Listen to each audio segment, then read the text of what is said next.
ассалому алейкум бинандагони азиз. ин лаҳза барномаи иттилоотии ахбор манзури шумо мекардад. дар студия бо шумо маҳфуза комилова. кӯмаки асосгузори сулҳу ваҳдати миллӣ пешвои миллат президенти ҷумҳурии тоҷикистон муҳтарам эмомалӣ раҳмон бо 140 мошинҳои махсуси боркашонӣ ба вилояти суғд оварда шуда ва муассисаҳои тандурустии шаҳру ноҳияҳо тақсим карда шуд. кӯмакҳои фиристодаи президенти ҷумҳурии тоҷикистон муҳтарам эмомалӣ раҳмон ба шаҳру ноҳияҳои вилояти суғд ба муассисаҳои тандурустии тайбон ва нафароне ба бемории нави коронавирус гирифтор шуда ба шаҳру ноҳияҳои вилоят омада расиданд.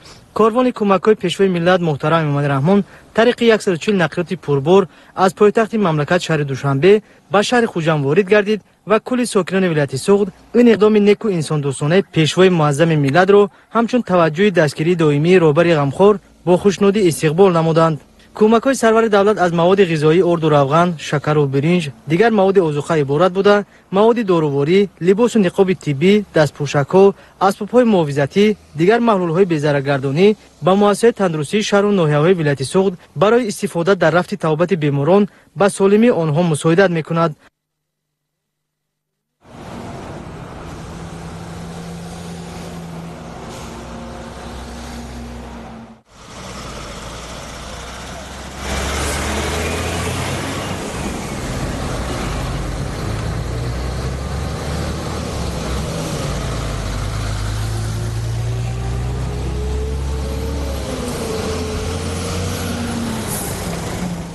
кӯмакҳои пешвои миллат муҳтарам эмомалӣ раҳмон ба 18 шаҳру ноҳияҳои вилояти суғд аз 900 тонна иборат буда маблағи умумӣ 6.5 миллион сомониро ташкил медиҳад. кӯмакҳо асосан табибон ва тамоми беморони ба вируси нави коронавирус COVID-19 гирифторшудаи шаҳру ноҳияҳои вилоятро фаро гирифта барои табобату солимӣ, беҳбудии рӯзгори табибону беморон мусоидат мекунад. бо иқдоми асосгузори сулҳу ваҳдати миллӣ пешвои миллат муҳтарам эмомалӣ раҳмон ба тамоми қаламрави вилояти суғд ёрии моддии худро расонида истоданд. аз он ҷумла ноҳии бобоҷон ғафуров аз ин ёрии ҷаноби олӣ баҳраманд гардида ба миқдори зиёд маводи доруворӣ, сару либос барои табибон, маводи ниёзи аввал, озуқаворӣ барои табибоне ки шабонарӯз бо беморон сарукор доранд ва ба он оилаҳое ки ба ин беморӣ гирифтор шуданд фиристода шудааст. аз номи кулли сокинони ноҳияи овозадори бобоҷон ғафуров ва ҷаноби олӣ муҳтарам эмомалӣ раҳмон изҳори миннатдории хешро бирасонам ки он кас доимо дар паҳлӯи мо ҳастанд. дар ин рӯзҳои вазмин он кас доим пушту паноҳи халқ буда дар ҳақиқат пешвои муаззами миллат ҳастанд ки саъдии бузургвор гуфтааст бани одам аъзои якдигаранд ки дар офариниш зи як гавҳаранд чӯзве ба дард оварад рӯзгор дигар узвҳоро намонад қарор. кӯмакҳои пешвои миллат ки аз маводи ғизоӣ, либоси корию муҳофизатӣ ба табибон ва маводи доруворию гигиенӣ иборатанд, намояндагони ҳукумати ҷумҳурии тоҷикистон, кормандони масъули дастгоҳи иҷроияи президенти ҷумҳурии тоҷикистон ба 18 шаҳру ноҳияҳои вилояти суғд расонида рафти тақсимоту ба суроғаи муайян расонидани кӯмакҳоро назорат намуданд ва ба ҳар шаҳру ноҳия вобаста ба зарурати муассисаи тавбатӣ бо маводи тиббию доруворӣ шумораи кормандон аз 5 то 9 мошин кӯмакҳо равона гардид.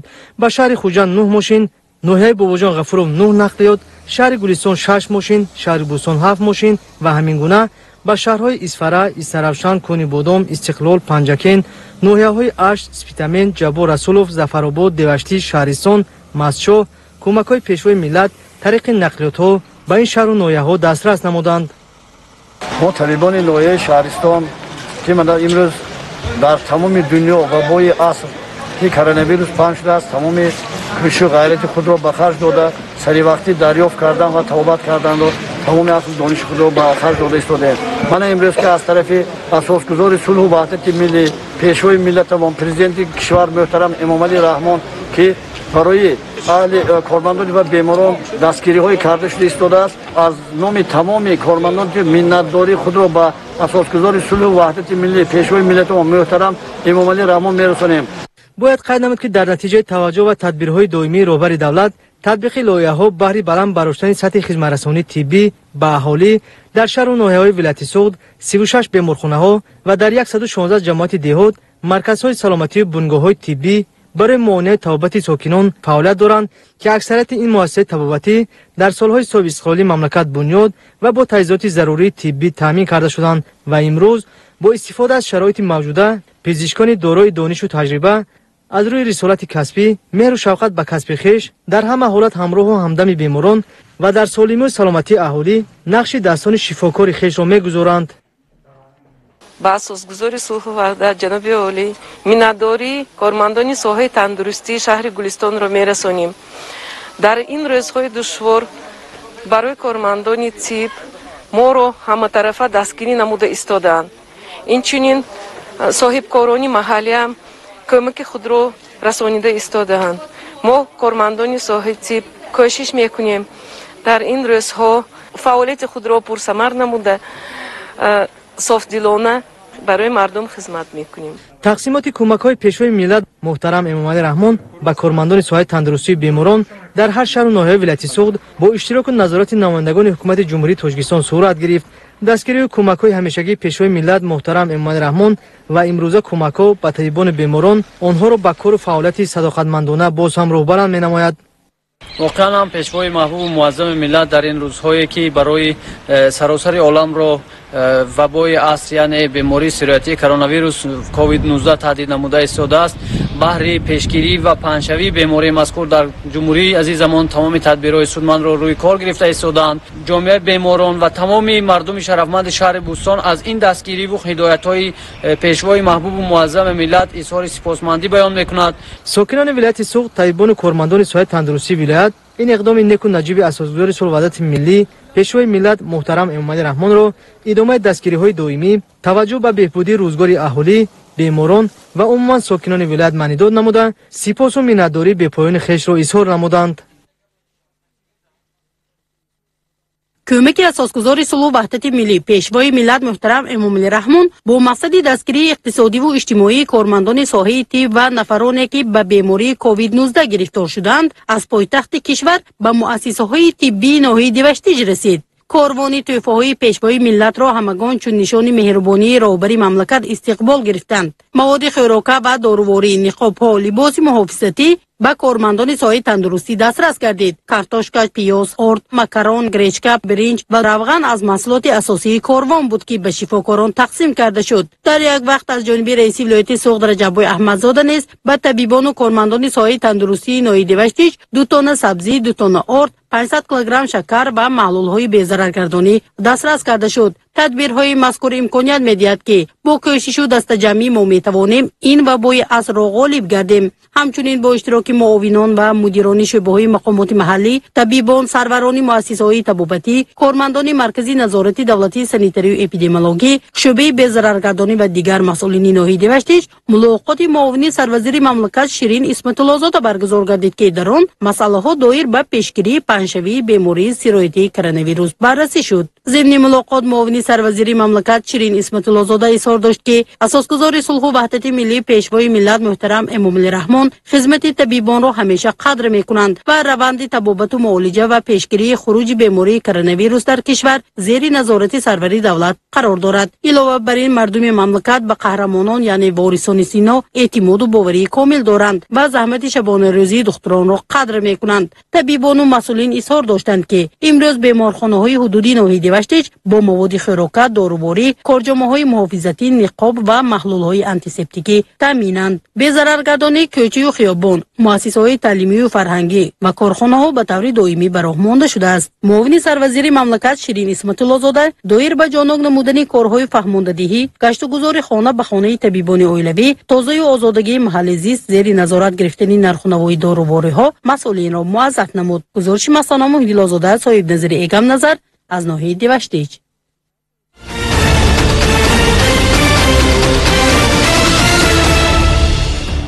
در جلسه کاری رئیس ولایت سوخت رجب احمدزاده مسائل وابسته به رشد اقتصادی و اجتماعی، اجرای دستور و سپارش‌های اساسگذار صلح و وحدت ملی پیشوای ملت محترم امامعلی رحمان، پیشگیری خروج بیماری‌های سرایتی از جمله کرونا ویروس و پرزور نمودن چاره‌های ضد اپیدمیکی روند کشت بهاری بررسی گردید. تفصیلات بیشتر در گزارش همکاران ما. در بینه مقامات اجرایی حکومت دولتی ولایت سوخت مشورت کوری رئیس ولایت رجب احمدزاده برگزار گردید. در آن اساساً مسائل وابسته به رشد اقتصادی و اجتماعی، اجرای دستور سپارش‌های اساسگذار صلح و وحدت ملی پیشوای ملت محترم ایمان رحمان، پیشگیری خروج بیماری‌های سیرتی از جمله کرونا ویروس و پرزور نمودن چاره‌های ضد اپیدمیکی، روند کشت بهاری و مانند این دیگر مسائل ضروری بررسی گردید. رئیس ولایت سوخت رجب احمدزاده اظهار داشت که حکومت جمهوری تاجیکستان برای فراهم آوردن شرایط ضروری در مسائل تندرستی، تامین با دارویی، لباس‌های محافظتی، مواد خوراکی و قدرشناسی زحمت طبیبان تدبیرهای سودمند اندیشیده شده است.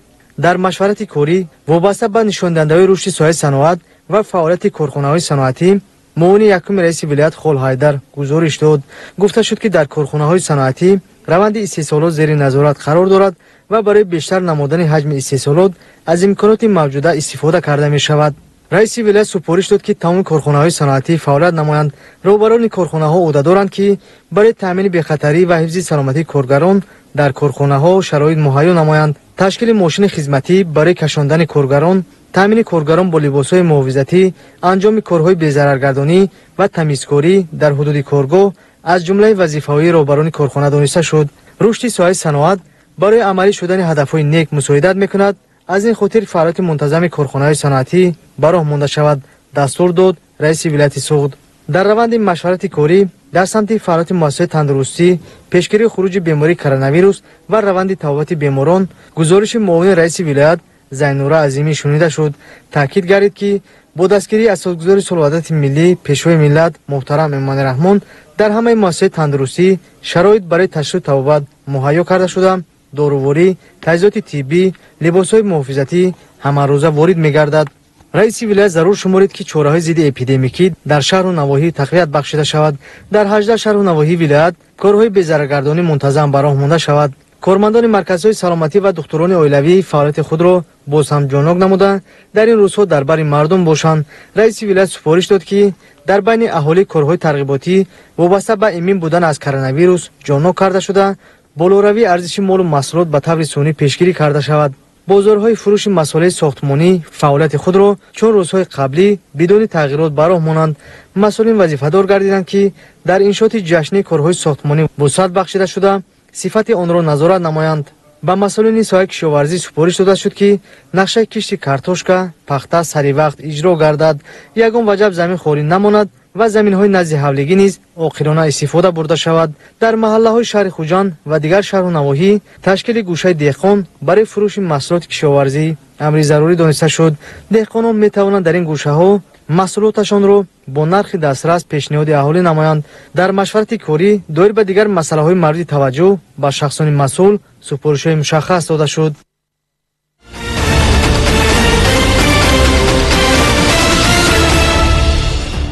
در جماعت دهات زرزمین ناحیه باباجان غفورов رئیس ولایت سوخت رجب احمدزاده با تجربه عائله‌هایی که زمین نزد حولگی خود را عاقلانه استفاده می‌کنند شناس شد. با عائله‌های پیش قدم تحفه‌های خاطروی مقامات اجرایی حاکمیت دولتی ولایت سوخت سپاریده شد. ساکن جماعت دهات زرزمین ناحیه باباجان غفورов شادمانوی اورونبایو زمین نزد حولی خود را عاقلانه استفاده نموده از یک زمین 3-4 حاصل به دست می آورد. 15 می سال روان رئیس ولایت سوخت رجب احمدزاده به منزل زیست این عائله تشریف آورده با روز عائله تهنیت نمود و تحفه‌های خاطروی تقدیم کرد. ضمن صحبت تجربه چنین عائله‌های نمونوی در سمت استفاده عاقلانه زمین مهم ارزیابی کرده شد. قابل قید است که ساکنان جماعت دهات زرزمین در سمت رویاندن حاصل فراوان نمونه عبرت میباشند. آنها با مهنت صداقتمندانه‌شان حاصل فراوان رویانیده با این وسیله هم زندگیشان را پیش میبرند و هم بازارها را با محصولات کشاورزی تامین میکنند. همین جنده 3 ساعت اگراتم ہے همین با من 2300 تا کوچک ماندگیه. همین کوچک خدا خواهد اگر یک تانه مولتر مهنت کردگی من میگیرم خدا خواهد همین کردگی مهنت هم با روزگارم ما مایده چیزاشه کنده میخوریم خدا خواهد. آدر اینجا بعد فهمیدور با دویم خاطرش میکنم اینجا نیمش به بیخ میکنم نیمش ما موش لوبلا میکنم موندگیش به شلغم میکنیم موها تروپا میزنیم همین خیل کده زمین رزق مایه یافته میخوریم دیگه انگورم گنده نه مثلا انگورم هم های خدا خواهد اما همین اگر پخت بکده زیاد اگر خدا خواهد آنچه انگورم میشه. اساسگزار صلح و وحدت ملی پیشوای ملت محترم امامعلی رحمان بارها تاکید نمودند که در شرایط کوهسار کشور باید هر وجب زمین عاقلانه استفاده کرده شود. ساکنان ولایت سوخت دستور سپارش پرزیدنت مملکت را سرمشق کار و زندگی قرار داده زمین های نزد حولیه‌شان را مقصدناک استفاده میکنند. رئیس ولایت سوخت رجب احمدزاده با تجربه ساکنان جمعیت دولت زرزمین بهای بلند داد و دستور داده شد که مدنیت استفاده بری زمین در دیگر شهر و نواحی بلند برداشته شود. اویله اکتمجان غنیف در سمت پرورش پیله تجربه غنی دارند. امسال از خواجگی عبدالرحیم جمعیف یک قوطی پیله گرفتند و در نتیجه پرورش درست محصول زحمتشون را جمع‌آوری دارند. رئیس ولایت سوخت رجب احمدزاده به این اویله تحفه خاطروی تقدیم نمود. ضمن صحبت تاکید گردید که پیله پروران ولایت سری وقت مبلغ‌های خود را میگیرند و رشد این ساحه به فعالیت کارخانه‌های صنعتی زمینه میگذارد. در نظر است که امسال کرمک پروران حاصل دلخواه به دست آورده در رشد ساحه سهم مناسب میگذارند. به فرزندان این اویله که در تعطیل به والدان خود کمک نموده‌اند تحفه ها تقدیم کرده شد. اویله اکتمجان غنیف در برابر مشغول شدن به کرمک پروری زمین های نزد حولی خود را عاقلانه استفاده میکند. مشاهده میشود که یک وجب زمین این حولی خالی نمانده در آن انواع گوناگون کشاورزی کشت کرده شده است. پیشوای ملت اساسگزار سوخت وحدت امامعلی رحمان با پیشوای ملت محترم امامعلی رحمان مینتداری بیان میکنم. همین قدر شرایط مهیا نمودند تا زندگیمان را پیش بریم. در زمین اگر مهنت کنیم حتما حاصل فراوان به دست می آوریم. من نتیجه زحمتم را همه ساله به دست می آورم و شکرانه که از چیز تنقیصی نمی کشم. میوه های درختان پرورش کرده‌مان را امروز استعمال میکنیم. باقی مانده اش را به بازار برآورده می فروشیم. بنا به معلومات موجوده در ولایت سوخت میدان زمین های نزد حولگی نزدیک 35,000 گکتار را تشکیل می‌دهد. عین زمان به مسئله مقصدناک استفاده نمودن هر وجب زمین توجه روانه شده. هدف رویاندن حاصل فراوان و تامین بازارها با محصولات کشاورزی میباشد.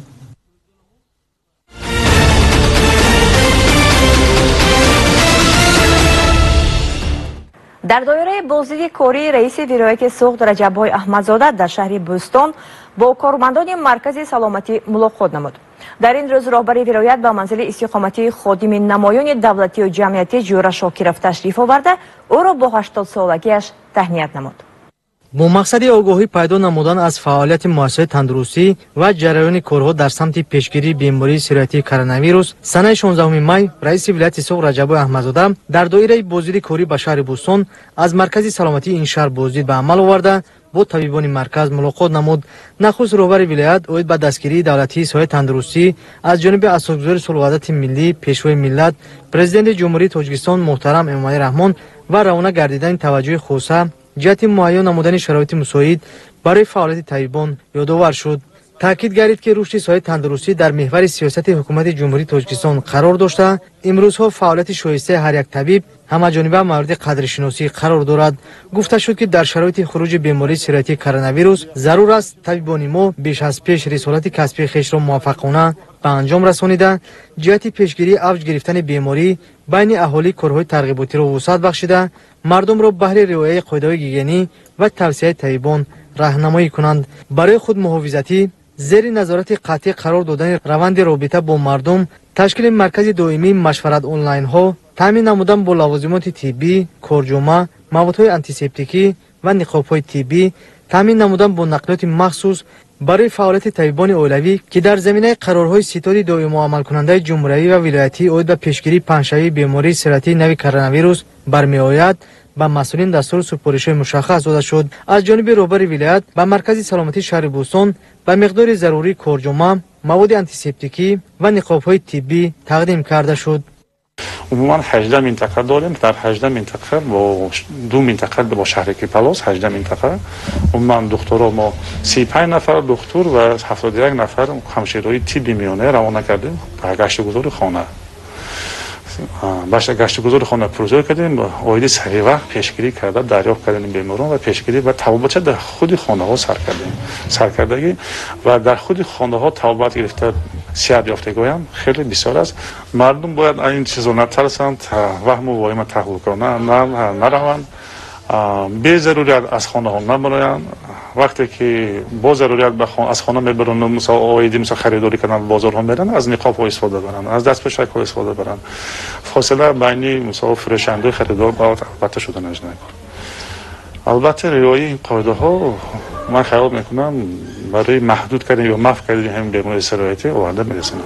در زمینه تطبیق باثمر سیاست انسان دوستانه اساسگذار صلح و وحدت ملی پیشوای ملت محترم امامعلی رحمان رئیس ولایت سوق رجب احمدزاده ساکن شهر بوستان خادم نمایان دولتی و جمعیتی شاکرов جوره که به سن مبارک 80 قدم نهاده است تهنیت نمود. رهبر ولایت از کارنامه‌های بی‌نظیر و سهم باسزای صاحب جشن در پیشرفت ساحه اقتصادی و اجتماعی ولایت یادآوری نموده اظهار داشت که صداقت به خلق و وطن قابلیت تشکیلاتچی و مهارت بلند کاردانی و مهنت‌دوستی جوره شاکرov بود که سالهای طولانی در وظیفه‌های رهبری کننده دولتی موفقانه فعالیت نموده بین جامعه نفوذ و محبوبیت خاصه پیدا نموده است. در انتهای صحبت جوره شاکرov برای دستگیری پیوسته و قدرشناسی خدمت‌های سابقه‌داران پیران خیرات اظهار سپاسمندی خویش را به پیشوای معظم ملت محترم امامعلی رحمان و رئیس ولایت سوق رجب احمدزاده بیان نمود. من بسیار خرسند شدم که همین سابقه‌داران مهنت همین خیلی آدمای پیرایه همه پیش همین جناب عالی همش میدونن قدرشناسی میکنن مینتداری خودم فرزندهای من نوه‌های من برای پرزیدنت بیان میکنن همین بخت مردم تاجیکستان و پرزیدنت ما همه وقت سلامت باشن. حاضر همین شهر به من بسیار کار کردی حاضر یک خیلی همین کوچه های ویو همین وقت سیوز هم حاضر نقش شده من خودتون ببینید همین راه های پاشی سانی کوارتالای نو خانه های نو объект‌های نو همش دستگیری جناب عالی